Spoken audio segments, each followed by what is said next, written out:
మట్టిని హత్తుకుంటున్న మనిషి. కొంచెం జాగ్రత్తగా విషయాన్ని ఆలోచించాలి. మట్టిని హత్తుకుంటున్న మనిషి మనిషి ఎవరు అంటే సాక్షాత్తు దేవుని కుమారుడు, పరలోకంలో ఉన్న దేవునికి ఇష్టమైన కుమారుడు, ముద్దు బిడ్డ అని బైబిల్లో పిలిచిన కుమారుడు. మనుషులు దేవుని పిల్లలైతే మనుషులు 60-70 ఏళ్ళు జీవించటానికి, తన గురించి తెలుసుకోవడానికి దేవుడు ఈ సృష్టిని కలిగించాడు. ఈ సృష్టిలో ఉన్న వస్తువులు, జీవులు సర్వం కూడా ఈ మట్టి నేల నుండి పుట్టిస్తాడు. ఈరోజు పరిస్థితి ఎలా మారిపోయింది అంటే, దేవుడు మనిషికి జన్మనిచ్చాడు. మనిషి అవసరాలకు బ్రతకడానికి అవసరమని ఈ సృష్టిని కట్టాడు. ఈ సృష్టిలో మనిషికి అవసరమైనవన్నీ కూడా దేవుడిచ్చాడు. కానీ ఈరోజు పరిస్థితి ఎలా మారిపోయిందంటే, అన్నీ ఇచ్చిన దేవుణ్ణి పక్కకు పెట్టి, కలిగించిన దేవుణ్ణి పక్కకు పెట్టి, కలగబడిన దేవుని వలన సృష్టించబడిన ఈ సృష్టిలోని వస్తువులను, వ్యక్తులను ఎక్కువగా మనిషి ప్రేమించటం ఈరోజు మన కళ్ళ ముందు కనబడుతుంది. కొంచెం జాగ్రత్తగా వినాలి, కష్టం. ఈరోజు నేను చెప్పేది అర్థం చేసుకోవడం కష్టం. కొంచెం మధ్యకెళ్తే కానీ మీకు అర్థం కాదు. మీరు అర్థమైందా? దేవుడి గురించిన అమోఘమైన జ్ఞానం మీకు ఈరోజు అర్థమై మీ జీవితాలు ఆత్మీయంగా దేవుడికి చాలా దగ్గర అవుతాయి. ప్రియులరా, మనిషి పరలోకం నుండి భూమి మీదకి వచ్చాడు. మనిషి మరలా తిరిగి వెళ్ళవలసింది కూడా పరలోకం. ఈ భూలోకం అనేది కేవలం 60-70 ఏళ్ళు పరలోకంలో తాను ఎలా బ్రతకాలో ట్రైనింగ్ పీరియడ్గా దేవుడు ఈ లోకంలోనికి మనిషిని పంపిస్తాడు. కీర్తన గ్రంథం 29వ కీర్తన 1వ వచనం జాగ్రత్తగా చూడండి. దేవుడు మనిషిని ఏమని పిలుస్తున్నాడో మీరు బైబిల్లో చూడాలి. కీర్తనల గ్రంథం 29వ అధ్యాయం 1వ వచనం. దైవపుత్రులారా, యెహోవాకు ఆరోపించండి. చాలు. ఏమని పిలుస్తున్నాడండి మనిషిని దేవుడు? దైవపుత్రులారా, యెహోవాకు ఆరోపించండి. అంటే మనిషి ఎవరికి పుత్రుడు? ఎంత బాగుందండి బైబిల్. లోకంలో చాలా గ్రంథాలు ఉన్నాయి. ఏ గ్రంథంలో ఉన్న దేవుడు కూడా మనిషిని నా కుమారుడా అని పిలవడం. బైబిల్లో ఉన్న దేవుడు మాత్రమే, సృష్టికర్త మాత్రమే మనుషుల్ని ఏమని పిలుస్తాడో తెలుసా? నా కుమారుడా, దైవపుత్రుడా. అంటే మనుషులు సాక్షాత్తు ఎవరికి పిల్లలు? ఇప్పుడు ఆ వచనం ప్రకారం దైవపుత్రులారా అంటే మనం ఎవరికి పుత్రులం? దేవునికి. Very good. ఇప్పుడు మనం దేవుని పిల్లలమైనప్పుడు మన తండ్రి అయిన దేవుడు ఎక్కడున్నాడు? ఎక్కడున్నాడు? మీరు ప్రార్థన చేసేటప్పుడు ఏమని పిలుస్తున్నారు? పరలోకమందున్న మా తండ్రి. అంటే ఇప్పుడు దేవుడు ఎక్కడున్నాడు? పరలోకంలో ఉన్నాడు. మీరు ఎక్కడున్నారు? భూమి మీద ఉన్నారు. తండ్రి పరలోకంలో ఉన్నప్పుడు పిల్లలైన మీరు భూలోకంలో ఏం చేస్తున్నారు? అంతే కదండి. బాగా ఆలోచించాలి ఈరోజు ప్రసంగం. మీ తండ్రి పరలోకమందు ఉన్నాడు. ఈ పిల్లల్ని కంట్రోల్ చేయండి. వాళ్ళు తీసుకెళ్ళిపోండి బయటికి. ఆ అబ్బాయిని, ఒక్క అబ్బాయిని తీసుకుని వెళ్ళిపోండి.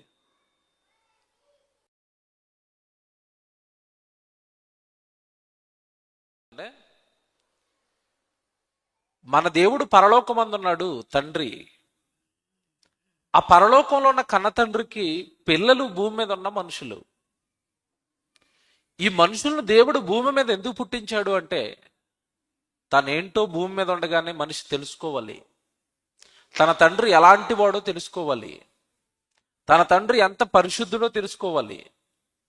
తన తండ్రి ఎలా బ్రతకమన్నాడో భూమి మీద మనిషి నేర్చుకోవాలి. ఒక రకంగా చెప్పాలి అంటే పరలోకంలో మనిషి ఉండడానికి భూమి మీద ట్రైనింగ్ అవుతున్నాడు. 60-70 సంవత్సరాల ట్రైనింగ్ ఇది.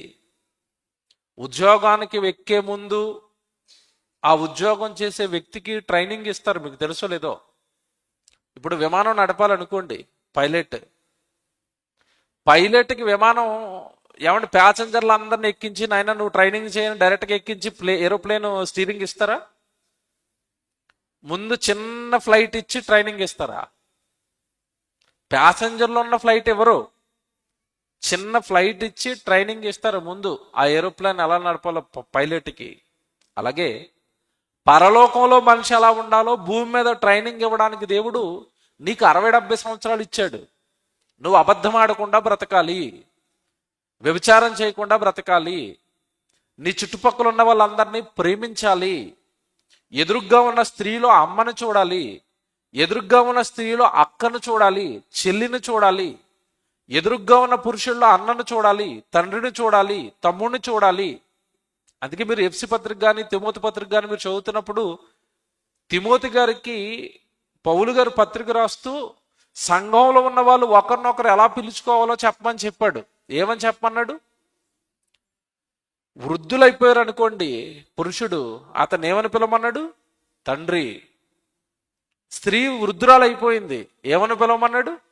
తల్లి.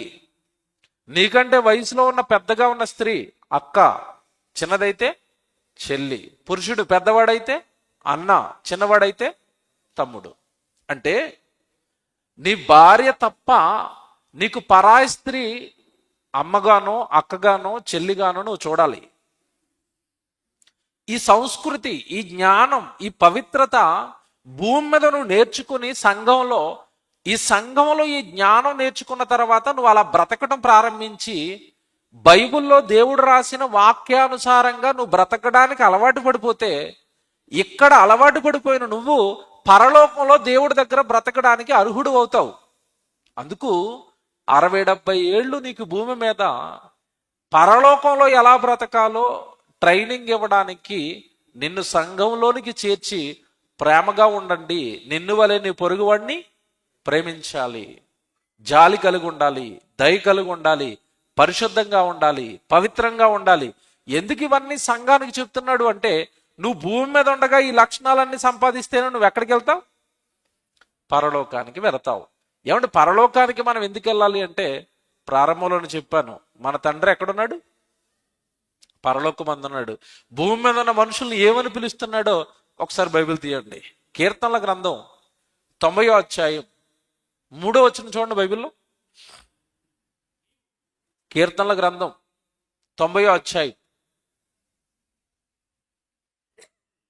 1వ వచనం కూడా చదువుతారా? ఇంకా బాగా అర్థమవుతుంది. 1వ వచనం, ప్రభువా ప్రభువా తరతరముల నుండి మాకు నివాస స్థలము, మేము ఉండే చోటు నీవే అన్నాడు. నీవే అంటే దేవుడు ఎక్కడ ఉన్నాడు? ఇప్పుడు పరలోకంలో ఉన్నాడు. జాగ్రత్తగా వినాలది, అర్థం చేసుకోవాలి. ప్రభువా తరతరముల నుండి మాకు నివాస స్థలము నీవే అంటే నీవున్న పరలోకం తండ్రి మా నివాస స్థలం అంటున్నాడు భక్తుడు. అది మోషే గారి ప్రార్థనది. కీర్తనల గ్రంథం 90వ అధ్యాయం అనగానే మోషే గారు చేసిన ప్రార్థనది.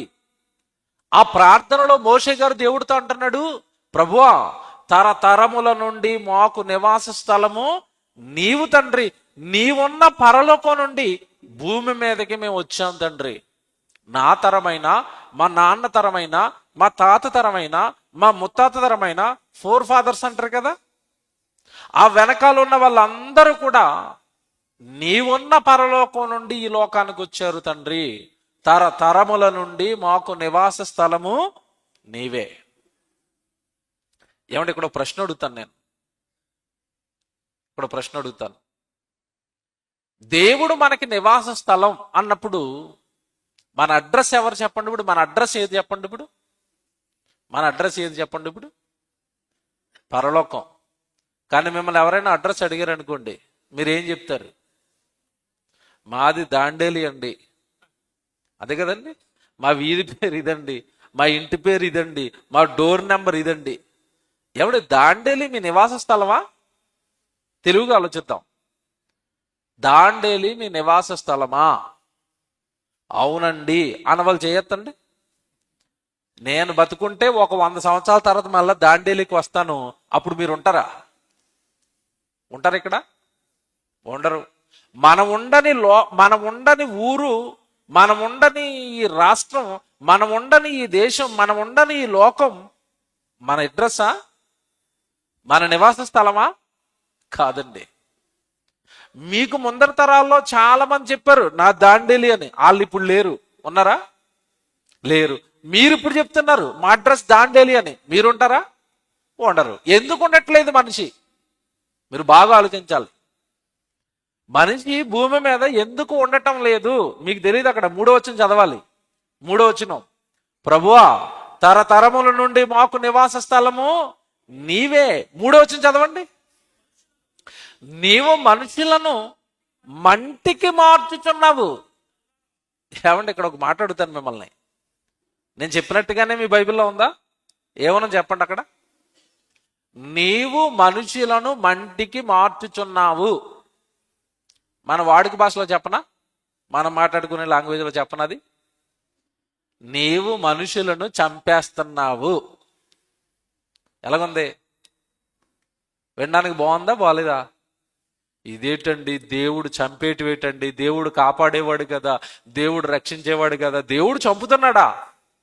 ఎస్. నీవు మనుష్యులను దేనికి మార్చేస్తున్నాడట? 60-70 ఏళ్ళు చాలు కొడుకా, నువ్వు మట్టిలోకి వెళ్ళిపోవా, శ్మశానానికి వెళ్ళిపోవా అంటున్నాడు. ఎందుకు వెళ్ళిపోమంటున్నాడు? ఇక్కడే ఉంది అసలు విషయం. ఆయన నీకు భూమి మీద జీవితాన్ని ముగిస్తున్నది, నిన్ను మంటికి మారుస్తున్నది నీ మీద ప్రేమతో, నీ మీద ఇష్టంతో. ఎందుకు తెలుసా? ఆ కింద మాట చదవండి. నీవు మనుషులను మంటికి మార్చుచున్నావు, నరులరా. ఎక్కడి నుంచి తిరిగి వచ్చేయాలి? దాండేలి నుంచి తిరిగి వచ్చేవా? ఎందుకు? తరతరముల నుండి మాకు నివాస స్థలము నీవే. పరలోకం నుండి దాండేలికి వెళ్ళావు, దాండేలి నుంచి తిరిగి వచ్చేవా? నరులారా రండి అన్నాడా? నరులారా తిరిగి రండి అన్నాడా? తిరిగి రండి అంటే అర్థం ఏంటి? తిరిగి రండి అంటే అర్థం ఏంటి? పిల్లోడిని స్కూల్కి పంపిస్తున్నప్పుడు తల్లి ఏం చెప్తుంది? క్షేమంగా వెళ్ళి లాభంగా తిరిగి వచ్చేయి. స్కూల్కి వెళ్ళినోడు తిరిగి వచ్చేయాలి. మీ భర్త ఉద్యోగానికి వెళ్ళాడు, ఉదయం 9 గంటలకి, సాయంత్రం 5 గంటలకి తిరిగి వచ్చేయాలి. పొద్దున 9 గంటలకి స్కూల్కి వెళ్ళారు కుర్రాడు, 4 గంటలకి ఇంటికి తిరిగి వచ్చేయాలి. మీరేదో సరుకులు కొనుక్కోడానికి మార్కెట్కి వెళ్ళారు, మార్కెట్ అయిపోయిన తర్వాత వెంటనే తిరిగి వచ్చేయాలి. మీ ఇంటికి మీరు తిరిగి వచ్చేయాలి. అసలు మన శాశ్వతమైన అడ్రస్ ఎవరట? దేవుడు. ఆయన అంటున్నాడు, నువ్వు మట్టికి మారిపోవాలి 60-70 సంవత్సరాల తర్వాత. నరులారా తిరిగి రండి. బాగా వినాలి. అంటే మనం ఇప్పుడు ఎక్కడికి వెళ్ళిపోవాలి? ఎక్కడికి వెళ్ళిపోవాలి? దేవుడి దగ్గరికి వెళ్ళిపోవాలి. ఓ మాట అడిగిన నేను, దేవుడి దగ్గరికి వెళ్ళిపోవాలని బ్రతుకుండగా ఇలా సభల్లో ప్రకటిస్తే మార్పు వస్తుంది. కానీ మన వాళ్ళు ఓ పాట పాడతారు చచ్చిపోయిన శవం దగ్గర. ఏ పాట చెప్పండి? పరదేశులము తండ్రి మేము యాత్రికులము. గుర్తొచ్చిందా? చచ్చిపోయిన ఆయన దగ్గర పాడుతున్నారు. ఏమని? పరదేశులము యాత్రికులమని. ఆయన యాత్ర ఆల్రెడీ ముగిసిపోయింది. ఆయన బ్రతుకున్నప్పుడు చర్చిలో పాడుంటే అర్థమైందేమో, అమ్మో నాది ఈ లోకం కాదు, నాకు యాత్ర ఉంది, నేను ఎక్కడికి వెళ్ళాలి? పరలోకానికి వెళ్ళాలి. ప్రియులరా, పరలోకం నుండి భూమి మీదకి వచ్చిన మనిషి నరులారా తిరిగి రండి అంటే తిరిగి ఎక్కడికి వెళ్ళిపోవాలి? పరలోకానికి వెళ్ళిపోవాలి. ఇప్పుడు నేను చెప్పింది అంతా నమ్ముతాను అన్న వాళ్ళు చేయొద్దండి. నాది పరలోకం, నేను తిరిగి వెళ్ళిపోతాను అన్న వాళ్ళు చేయొద్దండి. Very good. ఇప్పుడు చేయదేంపండి. రేపు ఏసులో వచ్చేస్తున్నాడు, ఎంతమంది రెడీ? ఇప్పుడు చేయొద్దండి. మీకు అర్థమైంది లేదా? రేపే వస్తున్నాడు ఏసులో, నాకు చెప్పాడు డేటు. నేను రెడీ అండి మొత్తం సర్దేసుకున్నాను అన్న వాళ్ళు చేయొద్దండి. మనం సర్దుకోలేదు, నిజంగా మాట్లాడితే సర్దుకున్నారా? నేను మీటింగ్కి వచ్చినప్పుడు నా బ్యాగ్ సర్దేసుకున్నాను. ఎందుకు ఎందుకు రాత్రి నాకు తిరుగు ప్రయాణం ఉంది, హైదరాబాద్కి బస్సు వచ్చేస్తుంది, లేట్ అయిపోద్దేమో అని ముందే సర్దుకుని వచ్చాను. నేను వెళ్ళగానే జస్ట్ ఈ కోటి అందులో పెట్టి బ్యాగ్ కట్టుకుని వెళ్ళిపోతాను. సర్దేసుకున్నాను. నేను ఏముంది, నాకు ప్రయాణం ఉంది. ఏమంటే మనిషి పరదేశి, ఈ లోకం తనది కాదు, యాత్రికుడు, దేవుడి కోసం యాత్ర చేయడానికి వచ్చాడు, సువార్త యాత్ర చేయడానికి వచ్చాడు. కానీ మనిషి పరలోకానికి ఎంతమంది రెడీ అంటే, కొంచెం నాకు నెల టైం కావాలనే వాళ్ళు ఉంటారు. నాకు అప్పుడే మా అమ్మాయికి పెళ్లి చేయలేదండి, ఇంకా ఒక సంవత్సరం ఆగాలని అంటారు. ఏమంటే రకరకాల కారణాలు చెప్తారండి. యేసుప్రభు రాకడికి ఎంతమంది సిద్ధం అంటే ఎవరు సిద్ధంగా లేరు. ఏం జరిగిందంటే, జరిగింది ఏంటో ఈ రాత్రి నేను విప్పుతాను. మీరెందుకు పరలోకం కోసం సిద్ధపడలేకపోతున్నారు? పరలోకమందున్న మా తండ్రి అంటున్నారు తప్ప ఆ తండ్రి దగ్గరికి వెళ్ళడానికి ఎందుకు భయపడుతున్నారు అంటే, మధ్యలో ఏం జరిగిందో తెలుసా? పుట్టించిన దేవుడి కంటే మన మనసు దేన్నో హత్తుకుపోయింది. పుట్టించిన దేవుడి కంటే, నిన్ను కలిగించిన దేవుడి కంటే, నిన్ను కాపాడడానికి వచ్చిన యేసుక్రీస్తుల వారి కంటే నీ మనసు మరొక దాన్ని దేన్నో హత్తుకుపోయింది. అందుకే అక్కడికి వెళ్ళడానికి నువ్వు సరిగా ఇష్టపడటం లేదు. అసలు దాని గురించి ఆలోచించే వాళ్ళే ఉండరు. పరలోకం గురించి చాలా మంది, నాది ఆ లోకం అని మర్చిపోయిన వారు చాలా మంది ఉన్నారు. యేసుక్రీస్తు భూమి మీద ఉండగా ఇల్లు అనలేదు, ఆస్తి అనలేదు, పొలం అనలేదు, ఉద్యోగం అనలేదు, వ్యాపారం అనలేదు. ఆయన జీవితంలో లోక సంబంధమైన ఆశలు కానీ, పాపాలు కానీ, నేరాలు కానీ ఏమీ ఉండవు. కారణం ఏంటో తెలుసా? ఆయన ఒకటి జ్ఞాపకం పెట్టుకున్నాడు, మనం ఒకటి మర్చిపోయాం. యోహాను సువార్త తీయండి. ఏంటండి యేసుక్రీస్తుల వారు జ్ఞాపకం పెట్టుకున్నది అంటే, యోహాను సువార్త దయచేసి అందరూ ఏమండి 3వ అధ్యాయం చూద్దాం. 13వ అధ్యాయం చూద్దాం. యోహాను సువార్త 13వ అధ్యాయం 3వ వచనం.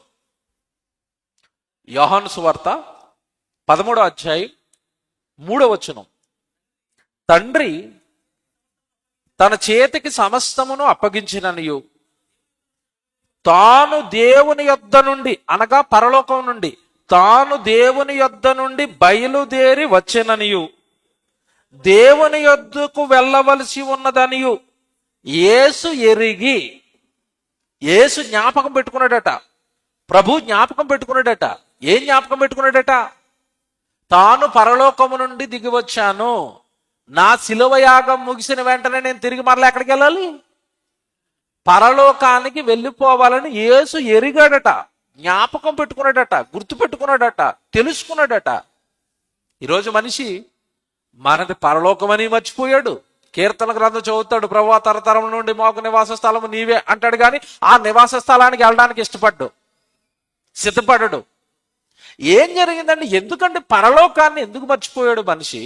పరలోక ప్రయాణానికి ఎందుకు సిద్ధపడటం లేదు మనిషి అంటే, ఈలోపు దేవుడు భూమి మీద బ్రతకడానికి ఇచ్చిన 60-70 ఏళ్ళు బ్రతకడానికి ఇచ్చిన ఈ లోక ప్రేమలో మనిషి పడిపోయాడు. ఈ లోకాన్ని హత్తుకుపోయాడు. ఈ లోకాన్ని విడిచిపెట్టలేకపోతున్నాడు. ఈ లోకం పైన మమకారాన్ని చంపుకోలేకపోతున్నాడు. ఈ లోకంలో ఉన్న వాటిని జయించి పరలోకం కోసం సిద్ధపడలేకపోతున్నాడు. చూపిస్తాను ఇప్పుడు బైబిల్లో. కీర్తనల గ్రంథం తీయండి. కీర్తనల గ్రంథం 119వ కీర్తనకి రండి అందరూ. 119వ కీర్తన. కీర్తనల గ్రంథం 119వ కీర్తన 25వ వచనం చదువుదాం.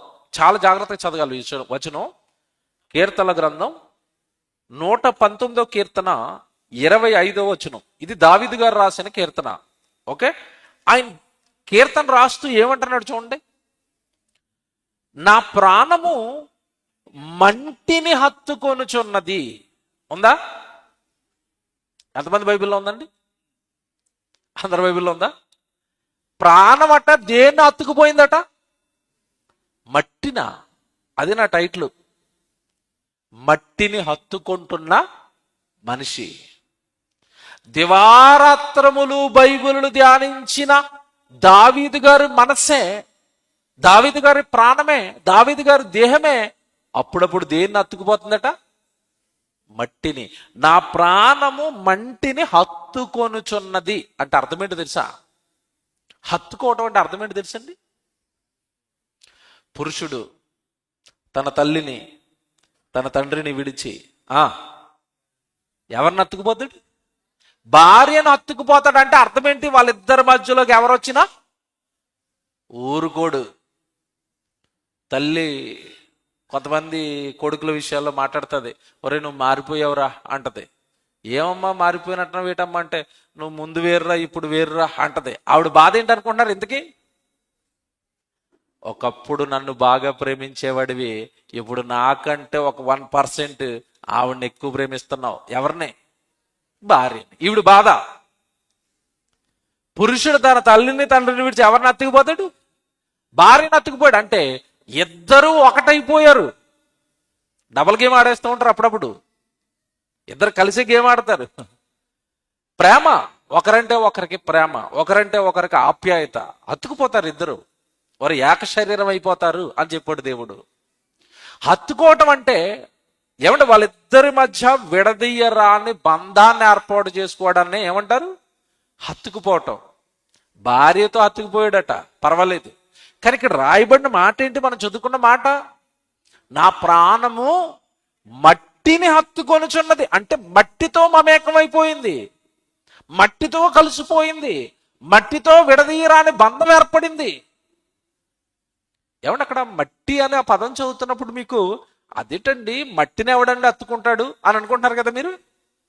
మట్టిని ఎవడండి హత్తుకుంటాడు, మట్టిని ఎవడండి ప్రేమిస్తాడు, మట్టితో ఎవడండి కలిసిపోతాడు అని అనుకుంటున్నారేమో. అక్కడ రాయబడిన మాట మట్టి, కానీ ఆ మట్టి అనగానే అర్థం మీకు తెలియాలి. అక్కడ మట్టి అంటే మట్టి కాదు, చెప్తాను జాగ్రత్తగా వినాలి. మట్టి అనగానే అర్థం ఏంటంటే మట్టిలో నుండి పుట్టిన వాటిని హత్తుకుని పోవటం. మీకు అర్థం కాదు. పేపరు బాగా వినాలి. ఇది పేపర్ కనబడుతుందా? ఈ పేపర్ ఎలా పుడుతుందో చెప్పాలి ఎవరైనా. పేపర్ ఎందుకు తీసానంటే మీ ఊర్లో పేపర్ మిల్ ఉంది. పేపర్ మిల్ ఉందా? ఉంది. పేపరు దేని నుండి తయారు చేస్తారు చెప్పాలి. దేని నుండి తయారు చేస్తారు? చెట్టు, రైట్? చెట్టు ఎక్కడి నుంచి పుడుతుంది? మట్టిలో నుంచి పుట్టింది. బాగా వినండి. చెట్టు ఎక్కడి నుంచి పుట్టింది? మట్టిలో నుంచి పుట్టింది. చెట్టును పుట్టించింది మట్టి. మీరు చెట్టుని నరికి మట్టిలో పాతేయండి, కొద్ది రోజులకి ఆ చెట్టు ఏమైపోద్ది? మట్టిలో కలిసిపోద్ది. నేను ఈరోజు బాప్తీసాలడానికి వెళ్ళాను, అడవిలో తిరుగుతుంటే అక్కడక్కడ విరిగిపోయిన చెట్లు, సగం చెట్టు మట్టిలో కలిసిపోయింది, సగం చెట్టు ఉంది. అంటే మట్టిలో నుండి పుట్టింది తిరిగి మళ్ళీ ఏమైపోతుంది? మట్టిలోకి వెళ్ళిపోతుంది. ఇప్పుడు మట్టిలో నుండి పుట్టిన చెట్టును పేపర్గా తయారు చేశారు. ఓకే, అంటే ఒక రకంగా దీని మూలం ఆలోచిస్తే ఇది మూలం ఏంటి చెప్పండి? దీని మూలం ఏంటి చెప్పండి? దీన్ని మీరు పేపర్ అంటున్నారు, నేను మట్టి అంటాను. అవునా కాదా చెప్పాలి? ఇది మట్టా కాదా? మట్టే. మీరు భూమిలో దీన్ని పాతి పెట్టేశారనుకోండి, కొద్ది రోజులకి పేపర్ ఏమైపోద్ది? మట్టి అయిపోద్ది. Very good. ఇప్పుడు నేను ఇంకో పేపర్ చూపిస్తాను, జాగ్రత్తగా వినండి. ఇంకో పేపర్ చూపిస్తున్నాను మీకు. ఇది చూడండి. ఇదేంటి చెప్పండి? ఆలోచించి ఆన్సర్ చెప్పాలా? ఇదేంటి? ఆన్సర్ ఆలోచించి చెప్పండి. ఇదేంటి? సరిగ్గా చెప్పాలి. నేను పేపర్ అంటున్నాను, కాదన్న వాళ్ళు చేయొద్దండి. ఇది పేపరా కాదా? పేపరేనా? సైలెంట్గా ఉన్నారేంటి బాబు? కెమెరామెన్ దీన్ని చూపించి బాబు, కనపట్లేదు, ఫోకస్ చేస్తారు కావాలంటే చూడండి. ఇది ఏంటిది? పేపర్ అంటున్నాను నేను, కాదా? పేపరే. ఇదేంటి చెప్పండి? ఈ రెండు పేపర్లే. ఈ రెండు ఎక్కడి నుంచి పుట్టాయి? ఎక్కడి నుంచి పుట్టాయి? మట్టిలోంచి పుట్టాయి. ఇప్పుడు ఇదేమో ఈయన రాసుకోవడానికి, ఇదేమో నేను రాత్రి బస్సు ఎక్కడానికి. Right are wrong? ఇది ఆయన రాసుకోవడానికి ఉపయోగపడుతుంది. ఇది నేను ఇస్తే ఆయన నన్ను బస్సులో మా హైదరాబాద్ తీసుకెళ్తాడు. ఇంతేనా? రెండింటికి తేడా ఏమైనా ఉందా? రెండు పుట్టింది ఎక్కడి నుండి? మట్టిలో నుండి. ఇప్పుడు మాట అడుగుతాను నేను, నా ప్రాణము మట్టిని హత్తుకొనుచున్నది. ఎలా హత్తుకుంటుందో చెప్తాను. ఇప్పుడు మీరు దాండేలిలో ఈ ఈ ఈ మీటింగ్కి వస్తున్నారు కదా, ఈ మీటింగ్కి వస్తున్నప్పుడు వీధి చివర ఎవరో ఒక అతను ఒక పెద్ద లారీ ఆపాడు. లారీ ఆపి దాని నిండా డబ్బు కట్టలు తెచ్చాడు. ఎవరు మీలో మీటింగ్కి వెళ్తున్నారు చేయొత్తాను కానీ మీరు వస్తున్నప్పుడు చేయొత్తారు. నీకు మీటింగ్ మానేస్తే 2 కోట్లు ఇస్తాను అన్నాడు. ఏవి? ఈ పేపర్లో. మీరు మీటింగ్కి వస్తారా, ఆ 2 కోట్లు తీసుకుని ఇంటికి వెళ్ళిపోతారా? బాగా ఆలోచించి చెప్పండి. 2 కోట్లు వద్దండి, 1,00,000 రూపాయలు ఇస్తానన్నాడు. 1,00,000 తీసుకుని ఇంటికి వెళ్తారా? నాకొద్దు, నాకు ప్రసంగమే కావాలని ఇక్కడికి వస్తారా? నిజాలు మాట్లాడుకుందాం, అబద్ధాలు చెప్పకండి. దేవుడి సన్నిధిలో ఉన్నారు. రేపు మాటలు రావు మీకు, అబద్ధం ఆడరేటే. నిజం మాట్లాడండి. మీకు 1,00,000 ఇస్తానని ఆఫర్ చేస్తే మీటింగ్కి వస్తారా? ఈ 1,00,000 తీసుకుని ఇంటికి వెళ్ళిపోతారా?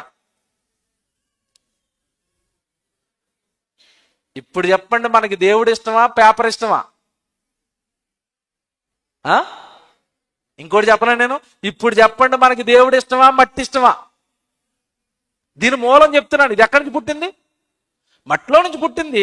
దీని మీద గాంధీ గారి బొమ్మ, ఇక్కడ ఈ బొమ్మలేసి ఆర్బీఐ గవర్నర్ గారు సంతకం పెట్టారు కనుక ఇది మరి కరెన్సీ అయింది, ఇదేమో పేపర్ అయింది. రెండింటికి తేడా ఏం లేదు. ఆయన సైన్ ఉంది కాబట్టి ఇది డబ్బు, లేకపోతే ఇది పేపరే.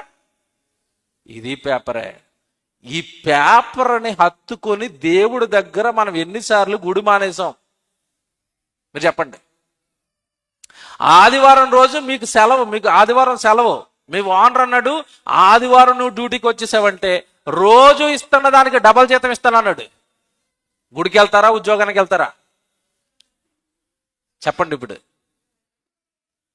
నా ప్రాణము మట్టిని హత్తుకోలేదా? హత్తుకుంది.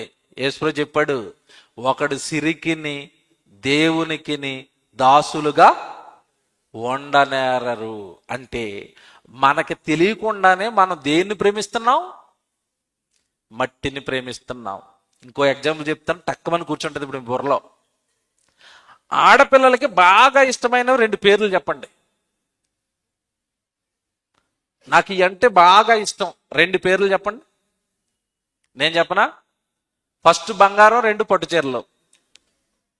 కాదన్న వాళ్ళు చేయొద్దండి. అవి అంటే మనకి బాగా ఇష్టం. బంగారం అంటే ఇష్టం, పట్టు చీరలు అంటే ఇష్టం. ఈ రెండింటి మూలానికి వెళ్ళండి. బంగారం ఎక్కడ దొరుకుతుంది? ఆకాశంలోనా? కాదు. ఎక్కడ? భూమిలో. అంటే దేంట్లోంచి పుట్టింది? మట్టిలో నుండి. బట్టలు దేంట్లోంచి పుడతాయి? ఈ బట్టలు దేంట్లోంచి పుడతాయి? పత్తి మట్టిలో నుండే, పట్టు అవి జీవుల నుండే. అంటే బట్టలు మూలానికి వెళ్ళిపోతే కూడా బట్టలు దేంట్లోంచి పుట్టాయి? మట్టిలో నుంచి. బంగారం దేంట్లోంచి పుట్టింది? మట్టిలో నుండి. డబ్బులు దేంట్లోంచి పుట్టాయి? మట్టిలో నుండి. మీకు కారు అంటే బాగా ఇష్టం కదా, కారు ఎక్కడి నుంచి పుట్టింది? కారుకు వాడే పదార్థం ఐరన్. ఐరన్ ఎక్కడ దొరుకుతుంది చెప్పండి? భూమిలో. అంటే మీ ఇంట్లో ఉండే ఫ్రిడ్జ్, నువ్వు వాడుతున్న కారు, నువ్వు ఖర్చు పెట్టుకుంటున్న కరెన్సీ, నువ్వు మెడ మీద వేసుకున్న బంగారం, నువ్వు కట్టుకుంటున్న బట్టలు, ఇవన్నీ ఎక్కడి నుంచి పుడతాయి? వీటి మూలం ఏంటో చెప్పాలి నాకు. మట్టి కదా? మట్టి. Very good. నా ప్రాణము మట్టిని ప్రేమిస్తుందా, హత్తుకుపోయిందా? హత్తుకుపోయింది. అందుకే పరలోకం వస్తావంటే లేదు లేదు డాడీ, ఇవి నాకు చాలా ఇష్టంగా ఉండిపోయినాయి. ఏవి? ఏవి? డబ్బు, ఆస్తి, ఇల్లు, పొలం, బంగారం. ఈరోజు మనిషికి దేవుడి కంటే ఎక్కువైపోయాయి. ఒక ఎగ్జాంపుల్ చెప్తాను నేను, మీకు బాగా అర్థమవుతుంది. ఇస్కరియోతు యోధ అపోస్తులుడు 12 మందిలో ఒకడు. అందరిలాగే వాడికి దేవుడు వరాలు ఇచ్చాడు. ఏ వరాలు?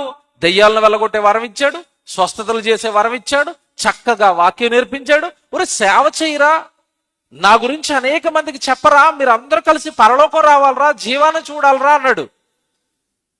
అందరూ మిగతా 11 మంది చక్కగా సేవకు రెడీ అవుతున్నారు. వీడు ఒక్కడు మాత్రం ఏం కోరుకున్నాడు చెప్పండి? 30 వెండి నాణాలు. మీరు వెండి నాణాలు అంటారు, నేను 30 మట్టి దెబ్బలు అంటాను అవి కదా. వెండి ఎక్కడి నుంచి పుడతాయి చెప్పండి? మట్టిలో నుండి. అగైన్ అంటే తప్పు చేస్తున్న ప్రతివాడు, బాగా వినాలి, దేవుణ్ణి విడిచిపెడుతున్న ప్రతివాడు, దేవుడికి దూరం అయిపోతున్న ప్రతివాడు దేని వలన దేవుడికి దూరం అవుతున్నాడు? మట్టి. మట్టిలో నుండి పుట్టిన బంగారం అది మట్టి, మట్టిలో నుండి పుట్టిన డబ్బు అది మట్టి. అననీయ సప్పిరాలు చచ్చిపోయారు. దేనిని హత్తుకొని దేనిని ప్రేమించాలి చచ్చిపోయారు నాకు చెప్పాలా? అననీయ సప్పిరాలు దేని హత్తుకొని చచ్చిపోయారు? పొలం, భూమి, దాన్ని అమ్మగా వచ్చిన వెల, డబ్బును కొంత దాచేసుకున్నారట. చూసారండి? అంటే దేవుడి కంటే మనిషికి ఏది ఎక్కువైంది ఈరోజు? డబ్బు ఎక్కువైందా? ఆ డబ్బు వచ్చే ఉద్యోగం ఎక్కువైందా? ఆ డబ్బు కుప్పలుగా తెచ్చే దేవుడికి విరుద్ధమైన లంచం ఎక్కువైందా? లంచగొండిగా మారాడు, నేరస్తుడిగా మారాడు, అన్యాయస్తుడిగా మారిపోయాడు, దోచుకుంటున్నాడు, దాచుకుంటున్నాడు. కారణం మనిషికి మట్టి అంటే విపరీతమైన ప్రేమ. మీరు డబ్బు అంటారు, నేను మట్టి అంటాను. మీరు బంగారం అంటారు, నేను మట్టి అంటాను. చివరికి ఎందుకండి ఎంతలా కూర్చుకుంటున్నాడు అంటే నేను సుఖపడాలి గనుక. అంతేనా? బాగా వినాలి, మనిషి ఎంత మోసపోయాడు చెప్తాను నేను ఇప్పుడు. ఎందుకయ్యా బంగారం అంటే అంత ఇష్టం అంటే నేను హ్యాపీగా ఉండాలి గనుక. ఎందుకయ్యా డబ్బు అంటే నీకు అంత ఇష్టం అంటే నేను సంతోషంగా ఉండాలి గనుక. మీకు మాట చెప్పనా? డబ్బున్నవాడు, ఆస్తున్నవాడు సంతోషంగా ఉంటాడా? ఉంటాడా? జగన్మోహన్ రెడ్డి గారు ఫోన్ నెంబర్ ఉందా ఎవరి దగ్గరైనా? ఉందా? ఫోన్ చేసి అడగండి నువ్వు హ్యాపీగా ఉన్నావని. ఉన్నాడా లేదా? లేడు. వాళ్ళ చెల్లికి ఆయనకి గొడవ, అధికారం కోసం. వాళ్ళ అమ్మకి ఆయనకి గొడవ, ఆస్తులు గొడవ. ఆయన సంతోషంగా లేడండి. మీరు టాప్ మోస్ట్ ధనవంతులుగా పిలువబడుతున్న వాళ్ళు ఎవరినైనా మీరు వాళ్ళ జీవితాలు తెరిచి చూడండి. బయటకు అంగు ఆర్భాటం, అధికారం ఉన్నట్టు, డబ్బు ఉన్నట్టుగా కనబడతారు. వాళ్ళ జీవితాల్లో మాత్రం ఏముండదో తెలుసా? సంతోషాలు ఉండవు. భూమి మీద చెప్తున్నాను నేను, జాగ్రత్తగా వినాలి. భూమి మీద ఎవ్వరికి సంతోషంగా ఉండదు, ఎవ్వరికి ఆనందాలు ఉండవు. మీరే హ్యాపీగా ఉన్నారు, నేను హ్యాపీగా ఉన్నాను, వాళ్ళు హ్యాపీగా లేరు. డబ్బున్నవాడు నిరంతరము పకడ్బందీ గాజులు మేడ కట్టుకుని ఆ గాజులు ఎవడ పగల కొడతాడోనని భయంతో బ్రతుకుతాడు. తన ప్రాణాన్ని ఎవడు తీసేస్తాడోనన్న భయంతో బ్రతకాలి. అధికారంలో ఉన్నవాడైనా, ఆస్తిలో ఉన్నవాడైనా ఎవడి లోకంలో సుఖంగా ఉండరండి, హ్యాపీగా ఉండరు. వాళ్ళు మీకు తెలీదు. మనకు లేక అనుకుంటా వాళ్ళు ఏదో అనుభవిస్తున్నారని. పోనీ మీకు ప్రాక్టికల్గా అర్థం కాదని చెప్తాను. కోటీశ్వరుడు రోజుకి ఎన్నిసార్లు తింటాడు? నాకు 100 కోట్లు ఉన్నాయండి, నేను భోజనం ఎన్నిసార్లు తింటాను? ఎన్నిసార్లు తింటాను? 2 సార్లే. అవునా కదా? కోట్లు ఉన్నవాడు ఏమైనా 10 సార్లు తింటాడా? తిండవు. పోనీ కోట్లు ఉన్నవాడు బంగారం తింటాడా, అన్నమే తింటాడా? మనం తినే అన్నమే, మనం తినే చపాతీలే. ఆడ ఎక్స్ట్రా ఫ్లేవర్స్ ఏముండవు. కాకపోతే మనం మామూలు రైస్ వండుకుంటాం, వాడు బాస్మతి రైస్ వండుకుంటాడేమో. మనమేమో అందరూ తినే గోధుమలు తింటాం, వాడు సపరేట్గా గోధుమలు పండించుకుంటాడు. అంతకు మించండి డబ్బుతో వచ్చే ఉపయోగం ఏమీ లేదు. పిల్లరా, డబ్బా, ఇల్లా, ఆస్త, పొలమా దేవుడి కంటే ఇవి నీకు ఎక్కువయ్యాయా? అయితే బైబిల్లో ఒక మాట చదువు. నీ 3 నాళ్ల ముచ్చటైన ఈ 60-70 ఏళ్ల ఈ జీవితం ఈ మట్టికి ఎప్పుడైతే హత్తుకుపోయిందో నీకు అర్థం కావలసిన మాటలు కొన్ని రాశాడు దేవుడు. సామెతల గ్రంథం, జాగ్రత్తగా రాసుకోండి ఇవి. సామెతల గ్రంథం 11వ అధ్యాయం 4వ వచనం చూడండి. సామెతల గ్రంథం 11వ అధ్యాయం 4వ వచనం. ఉగ్రత దినం, దేవుడి కోపం నీ మీదకి దిగే దినం ఒకటి వస్తుంది. ఉగ్రత దినం. ఉగ్రత దినం అంటే దేవుడికి కోపం వచ్చే దినాలు ఉంటాయి. 1 సంవత్సరం 2 సంవత్సరాల క్రితం దేవుడికి కోపం వచ్చింది. ఏంటనుకున్నారా కోపం? కరోనా. దేవుని ఉగ్రత. ఆస్తి ఉన్నవాడు నిలబడలేకపోయాడు దాని ముందు, అధికారం ఉన్నవాడు నిలబడలేకపోయాడు, మంత్రి నిలబడలేకపోయాడు, ఎమ్మెల్యే నిలబడలేకపోయాడు, మాజీ మంత్రులు నిలబడలేకపోయారు, కోటీశ్వరు నిలబడలేకపోయారు, గొప్ప గొప్ప వాళ్ళు నిలబడలేకపోయారు. దేవుడికి ఉగ్రత వస్తే ఆయన ఉగ్రత ముందు నీ ఆస్తి, నీ డబ్బు, నీ బంగారు, నీ ఉద్యోగం, నీ అధికారం, నీ వ్యాపారం, నీ సంపద, నీ ఇల్లులు, నీ పొలాలు, నీ శరీరంలో ఉన్న అందం, నీ శరీరంలో ఉన్న బలం, ఇవేవి దాని ముందు నిలబడవు. చూడండి ఎంత బాగా చెప్తున్నాడు 11వ అధ్యాయం 4వ వచనంలో, ఉగ్రత దినమందు ఆస్తి అక్కరకు రాదు. ఎంత బాగుందండి ఈ మాట. దేవునికి కోపం వస్తే నీ ఆస్తి ఆ కోపం ముందు నిలబడదు, అక్కరకు రాదు, ఉపయోగపడుతుంది. ఉగ్రత దినమందు ఆస్తి అక్కరకు రాదు, నీతి మరణము నుండి రక్షిస్తుంది. అంటే నేను ఇప్పుడు రక్షించేది ఆస్తా నీతా?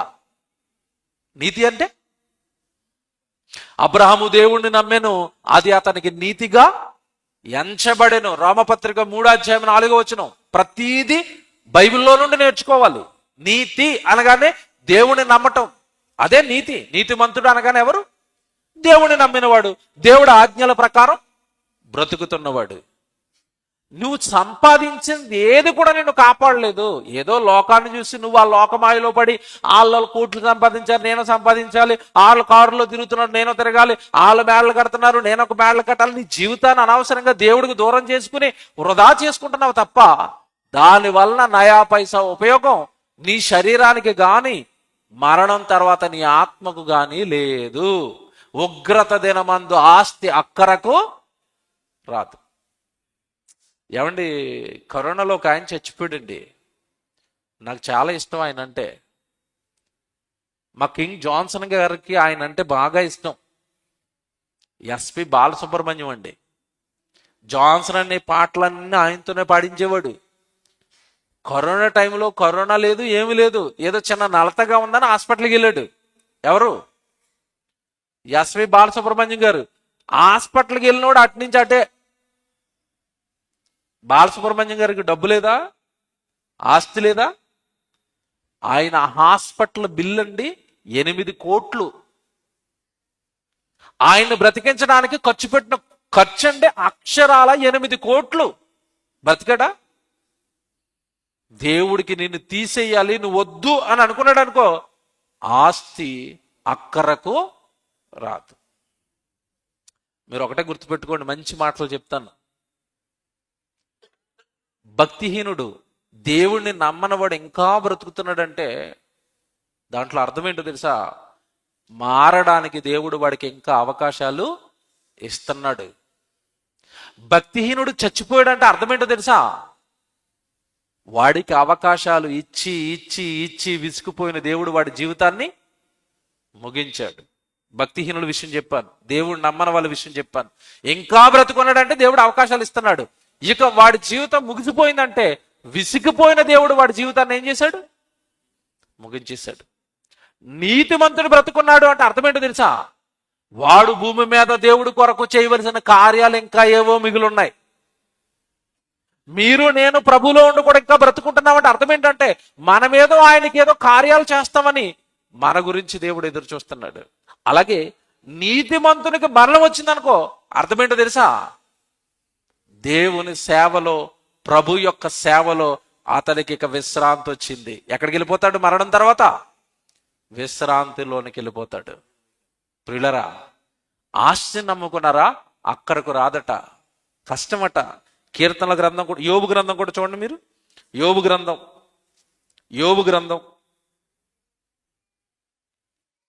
20వ అధ్యాయం 19వ వచనం రాసుకోండి.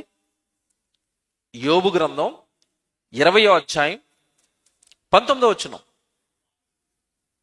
యోబు గ్రంథం 20వ అధ్యాయం 19వ వచనం అండి. వారు భేదాలను ముంచి విడిచిపెట్టిన వారు. కొంతమంది భేదాలను ఏం చేస్తారట?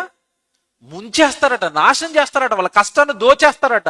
వారు భేదాలను ముంచి విడిచిపెట్టిన వారు, వారు బలాత్కారము చేత ఒకని ఇంటిని ఆక్రమించుకొనినను దానిని కట్టి పూర్తి చేయరు.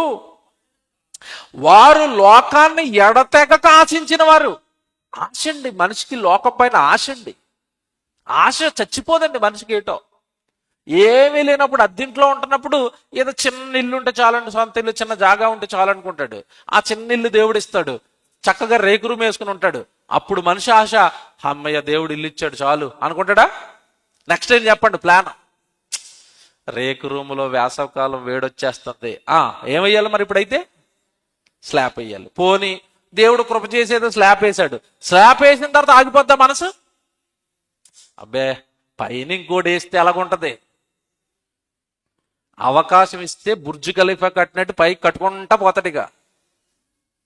ఆశ చచ్చిపోద్దండి మనిషిది. ఏమీ లేనప్పుడు ఆటోల మీద బస్సుల మీద తిరుగుతున్నప్పుడు ఏదో చిన్న సెకండ్ హ్యాండ్ బైక్ ఉంటే చాలండి అనుకుంటాడు. ఆ బైక్ కొన్న తర్వాత ఆ బైక్ మీద సంవత్సరం వెళ్తాడు, ఇక అటు ఇటు చూస్తాడు. ఎవరంకా బైక్ మీద వెళ్తుంటే ఎండ తగిలేస్తుంది, మొహానికి దుమ్మడిపోతుంది, కొంచెం ఏదన్నా ఏముండాలి? కారు. మొదట్లోనేమో ఏదో మారుతి సుజుకి కారు ఉంటే చాలనుకుంటాడు, అందులో వెళ్తాడు. ఆ కారులో తిరుగుతున్నప్పుడు అబ్బాబి ఇది పెద్ద బండి కాదండి, టాప్ ఎండ్ కొనాలి. ఇప్పుడు ఏ టాప్ ఎండ్? పెద్ద పెద్ద కార్లు కొనాలి. మనిషి ఆశ చచ్చిపోద్దా? చావతండి. ఇలా ఎడతెగక లోకాన్ని ఆశించి దేవుడికి దూరం అయిపోతున్నాడు. దేవుడి సన్నిధికి సరిగా రాడు. దేవుడికి ఇమ్మంటే ఇవ్వడం, దైవ కార్యక్రమాలు చేయాలంటే మా దగ్గర ఏమి లేవంటాడు. లోకానికి మాత్రం ఖర్చు పెడుతూ ఉంటాడు. ఇల్లులకి, పొలాలకి, ఆస్తులకి, సుఖాలకి, సంతోషాలకి, బంగారాలకి.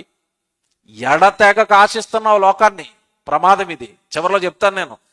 మనిషి ఎంత తప్పు చేస్తున్నాడో చివరిలో చెప్తాను నేను.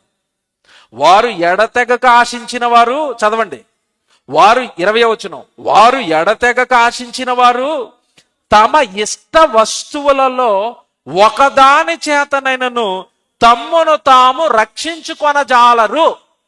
ఎంత బారాసిటండి బైబిల్. మనిషికి కొన్ని వస్తువులు అంటే ఇష్టం. ఎందుకు చెప్పాను కదా, ఆడపిల్లలకి బంగారం అంటే, చీరలు అంటే, వెండి అంటే, ఇంట్లో ఉండే వస్తువులు అంటే పిచ్చి ఇష్టం అండి చాలా మందికి. నీకు మరణం వచ్చింది, పోనీ రేపు యేసుప్రభు వచ్చాడు. యేసుప్రభు ముందు అయ్యా నా దగ్గర ఉన్న పెద్ద నెక్లెస్ ఇచ్చేస్తాను అయ్యా, ఈ నెక్లెస్ తీసుకుని నాకు పరలోకం ఇచ్చాయ్యా అని అడిగితే ఆ వస్తువు నీకు పరలోకాన్ని ఇస్తుందా? ఎందుకమ్మా మట్టి అంతా పట్టుకెళ్ళి పెట్టుకున్నావు అందులో అంటాడు. ఎందులో? అది మనకి మెరుపులు కొట్టిన బంగారంలో కనబడుతుంది, కానీ దేవుడికి మాత్రం ఎలా కనబడుతుంది? అది ఎలా కనబడుతుంది? మట్టిలో నుండి పుట్టిన ప్రతిదీ దేవుడి కంటికి ఎలా కనబడుతుంది?